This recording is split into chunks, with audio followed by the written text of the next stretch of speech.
একটা জিনিসের প্রয়োজনে পাইনি, মনটা খারাপ হইলো। যাইতে যাইতে অনেক দূর দূরান্তে গেলাম গা, তবুও পাইলাম না, খারাপ লাগলো। এতটাই খারাপ লাগছে, ভালো লাগে না। পরবর্তীতে চিন্তা করলাম চলে যাই।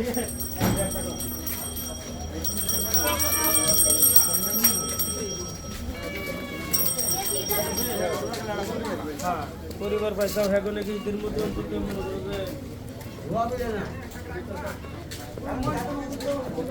জীবনে চলার পথে কত কিছুর যে প্রয়োজন হয় বললে আর চলে না, কিন্তু যা চাওয়া হয় তা আবার সময় পাওয়া যায় না, এটাও সত্যি।